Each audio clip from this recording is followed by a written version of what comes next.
Welcome to Smart Wealth with Joshua. Your daily stock analysis and catalysts talk. Today we're looking at Rackspace Technology.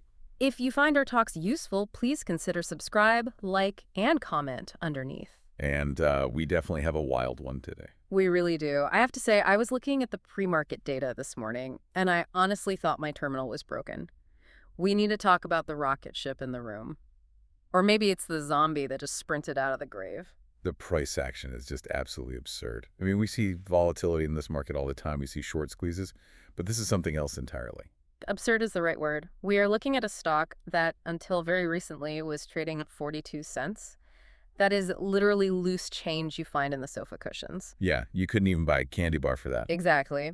And then, seemingly out of nowhere, it rips a 227% surge. And just when you think the squeeze is over, February 20th, hits 2026, and it tacks on another 50% intraday. It's skyrocketing. There is no other word for it. It's vertical. And usually when you see a chart go vertical like that, it's purely mechanical. Someone got caught in a short squeeze, or it's just pure retail hype. Right. And my first instinct, and I think the instinct of most listeners tuning in right now, is to roll our eyes and say, okay, here we go again. Another meme stock, another internet hype cycle. But then looking at the data, I'm realizing this might not just be hype. There's an actual narrative shift happening here. That is the central tension of this entire discussion today. Is this a dead cat bounce on steroids, or is this an actual fundamental shift in the business? Yeah. To really understand this move, you have to look past the chart. Right. You have to see what they are building. Exactly. You have to look at the story they are trying to sell. It's a classic turnaround story, but they've managed to mix it with the absolute most potent fuel in the market right now, which is AI sovereignty. Okay, so let's unpack that, because when I think of Rackspace, I definitely do not think AI sovereignty. I think managed hosting. I think of the year 2010 physical servers, their old fanatical support slogan. It feels like a very vintage tech business. So why is the market suddenly treating them like they're the next critical layer of the AI stack? Because they have very successfully attached their wagon to a massive star. The headline news here, the catalyst driving every single percentage point of this gain, is their partnership with Palantir. Palantir. Okay. The data analytics juggernaut. Right. That explains the volatility right there. Palantir has a cult following, and for good reason. They are essentially the operating system for modern defense and enterprise data. They do. But this isn't just a marketing partnership, where they just slap logos on each other's websites. This is a massive strategic pivot. See, they know their legacy business is basically a melting ice cube. A melting ice cube is a very polite way to put it. It is. Traditional web hosting is shrinking. Everyone moved to the public cloud. You have AWS, Azure, Google Cloud. They were getting totally squeezed out. So they're saying, fine, we aren't just hosting websites anymore. We are pivoting to AI private cloud infrastructure. Okay, stop there for a second. AI private cloud infrastructure. It sounds incredible, but it also sounds like a bunch of buzzwords thrown into a blender. Well, What does that actually mean operationally? Why does Palantir even need them for this? it solves a very specific problem. Think about Palantir's clients. They are government agencies, defense contractors, Yeah. massive banks, healthcare providers. People with extremely sensitive data. Exactly. These people have incredibly sensitive data. They want to use Palantir's AI, their Foundry platform, but they are terrified of putting that data onto a public cloud like AWS. They feel they lack total control or data sovereignty. So they can't just upload classified defense data to Amazon and hope for the best. They need a distinct, separate environment. Exactly. They need a private environment, Mm-hmm. a walled garden, or an air-gapped system in some extreme cases. And they are positioning themselves as these specialized architects who can build and run that private infrastructure specifically for Palantir software. I see. So if Palantir provides the brain, the actual AI software, they provide the secure vault where the brain lives. That is a great analogy. And this brings us to what's being called their moat. We have a financial fortress score here of 16 out of 20, which is surprisingly high for what was essentially a penny stock. 16 out of 20 is very solid. I assumed it would be much lower given the share price. Usually penny stocks have scores of like 3 or 4. Yeah, it's high because of their intellectual property and multi-cloud orchestration. This is the key differentiator here. They realized a while ago they cannot beat Amazon or Google at the commodity cloud game. Right, that war is over. Amazon won. Amazon completely won. That was actually going to be my pushback. How do you survive against AWS? It's like trying to fight Godzilla with a stick. You just get stepped on. But you don't fight Godzilla. You offer a service Godzilla doesn't care about. Godzilla sells raw compute and storage. They are saying we are the hybrid experts. They help companies run Palantir's AI across different clouds, some private, some on-premise, some public, and they stitch it all together. They are the glue. The glue. Okay, that makes sense. The complexity of running AI models across different environments has to be a total nightmare. I've read about companies struggling just to integrate their basic data sets. So if they handle the plumbing, that is incredibly valuable. Precisely. Gives them an edge over pure-play competitors who only do one thing. If you are a massive bank, you don't want to hire 10 different vendors to manage your AI stack. You want one partner who can handle the hybrid mess. And they are saying we are that partner. All right, I'm buying the narrative, the glue of the AI revolution. It sounds sexy, it sounds futuristic, but I'm looking at the actual financials here, and sexy is definitely not the word I would use. It looks incredibly ugly. It is ugly. We have to be perfectly realistic here. I called this a turnaround story, not a victory lap. If you look at the fiscal 2024 revenue, it came in at $2.7 billion, which is down 7.4% year over year. So the business is still shrinking. The melting ice cube is still melting. The top line is shrinking, yes. Yeah. The legacy business is falling off faster than this new AI business can grow, at least for now. But the real scary part, the part that keeps institutional investors up at night, isn't the revenue drop. It's the balance sheet. Yeah, I'm staring at this debt figure, $2.8 billion in long-term debt. And how much cash do they actually have on hand? $144 million. Oof, $2.8 billion in the hole and $140 million in the bank. That math is terrifying. That's not just leverage, that is an anchor around their neck. Oh, it gets worse before it gets better. Look at the shareholder equity. It's negative $1 billion. And the debt-to-equity ratio is negative 2.31.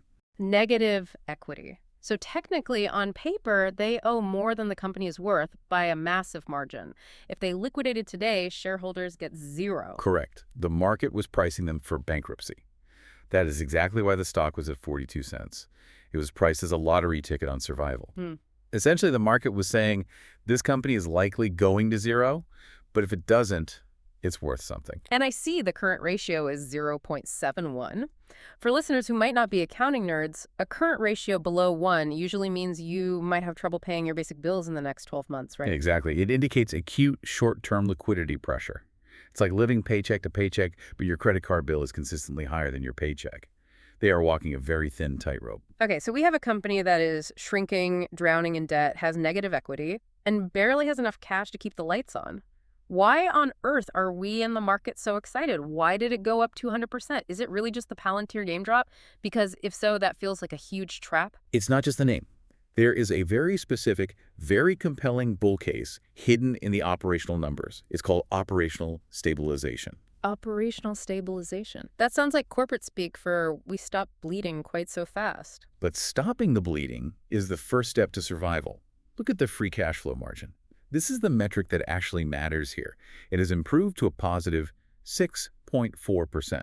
That is an 8.2 percentage point increase year over year. Wait, so despite the debt, despite the revenue dropping, they are actually generating cash now? Yes, and that changes the entire thesis. If you are cash flow positive, you can service your debt. You can keep the lights on without having to borrow more money or dilute shareholders immediately. Their gross margin is holding steady at 19.4%. And their net margin, while still negative, has improved to minus 10%. They have exercised incredibly strict cost discipline. So they've cut the fat, they've streamlined, and now the core business, even if it's smaller, is actually functioning efficiently. Exactly. They are much leaner. And this is where the valuation argument gets really spicy. Because the stock price was beaten down so low, predicting bankruptcy, the price-to-sales multiple is just 0.1 times. 0.1? 0.1. That is basically free. Most AI software companies trade at 10 times, 20 times sales. Even boring hardware companies trade at 2 or 3 times. It is priced for absolute failure. And that's the leverage. That's the asymmetry. If they survive and just survive, not even thrive, the stock is radically mispriced. A solvent technology company with nearly $3 billion in revenue should not trade at 0.1 times sales. Right. If they just manage to exist, the stock should be significantly higher. Exactly. And if this Palantir deal actually works, if that AI revenue starts to ramp up and replaces the legacy decline, You were looking at massive upside because you bought in at bankruptcy pricing for a company that decided not to go bankrupt. I see. It's the not dead yet play. It's an option on their survival. If they stay alive, the stock has to correct upwards because zero point 0.1 times sales is illogical for a solvent company. Precisely. And the market is starting to sniff that out. That's why we saw that huge surge on February 20th. The market realized, wait a minute, they have cash flow. They have Palantir. Maybe they aren't dying tomorrow. It reminds me a bit of some of those deep value plays where everyone hates the stock, but the cash flow tells a totally different story. But let's talk about that surge from a technical perspective. Because when something goes up that fast, 200% in a short window, usually it comes crashing down just as hard. Are we looking at a bubble here? We are definitely entering overbought territory. If you look at the charts, the relative strength index and other momentum indicators are flashing red warnings entering 2026. Yeah. The stock is breaking out some multi-month highs. We are talking vertical lines on the chart. And the volume. Is there actual weight behind the move? Or is it just a few retail traders pushing buttons on their phones? Now, this is unusual volume, very active trading. And this is crucial because it tells us there is a psychological shift happening. The stock has moved from oversold, where everyone hates it and is dumping it, to bullish higher highs. Institutions and algorithms are stepping in. The sentiment has completely flipped. It's interesting you mentioned sentiment, because usually when a stock jumps like this, you see analysts upgrading it left and right. But looking at the data, the specific ticker scores are still kind of neutral. That's the disconnect. The algorithms and the long-term analyst ratings haven't caught up yet. They're looking at the trailing 12 months. They see the bad debt. They see the shrinking revenue. They're basically driving via the rear-view mirror. Right. They're looking at what happened in 2024 and 2025. They see the messy balance sheet and they say, stay away. Exactly. But the market is a forward-looking machine. The news flow, the actual stories hitting the wire regarding the Palantir deal, and the private cloud adoption is overwhelmingly bullish. The market is trading on the future, while the scores are still looking at the past. So it's a battle between the rear-view mirror and the windshield. That is a perfect way to put it. And right now, the windshield looks a lot more interesting. The market is saying the future value of the AI business is worth more than the past burden of the debt. But we have to look at the risks, because I'm still stuck on that $2.8 billion of debt. It feels like a ticking clock. If interest rates stay high or if they have to refinance anytime soon, that could just crush them. It is absolutely a race against time. That is the primary execution risk. Can the new AI revenue grow faster than the legacy hosting revenue declines? They need to cross that chasm before the debt eats them alive. They need to prove that the Palantir deal yields actual cash, not just fancy press releases. And what if they can't? What if the AI stuff takes too long to ramp up? What if Palantir customers are slower to adopt than we think? Well, management has explicitly said they are exploring strategic options. Strategic options. That's usually Wall Street code for we might sell the company, right? Often, yes. It could mean M&A, mergers and acquisitions. It could mean restructuring. They might sell off a piece of the business, maybe the legacy hosting book, just to pay down debt. Or think about this with this new Palantir partnership.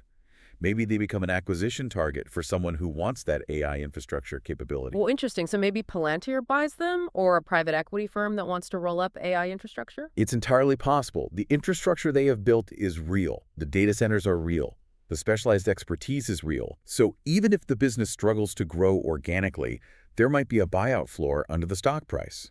Someone might pay a premium just to get their hands on the assets. So even in a bad scenario, you might get taken out at a premium compared to where we were at 40 cents. It's possible. Yeah. But that is highly speculative. We cannot base an investment solely on a buyout rumor. The real risk for you right now is volatility. A 227% surge often invites a sharp pullback. Traders take profits. This is a volatile IT sector play. Do not mortgage your house for this. Right. This isn't a put your retirement fund in it and forget it kind of stock. This isn't Coca-Cola. Yeah. It feels like the kind of thing where you wake up and it's up 20% or down 20%. Absolutely not. This is a high-risk, high-reward scenario. You have to size your position accordingly. This is money you can afford to lose. It belongs in the speculative bucket of your portfolio, not the safety bucket. So let's get to the verdict. We've looked at the massive surge, the terrifying debt, the Palantir hope, and the bargain basement valuation. Where do you land? What is the score? I'm assigning a bullish score of 7 out of 10. 7 out of 10. That is fairly confident considering the severe risks we just discussed. I expected maybe a 6. It is confident. And here is the elevator pitch 4. This is a high-conviction rebound play. The market priced it for death, But the vital signs are coming back. The Palantir deal unlocks a multi-cloud AI mode that could, and I stress could, reverse the revenue decline. But the absolute key here is that you are buying it at 0.1 times sales. The risk-reward ratio is skewed heavily in your favor. If you lose 1x.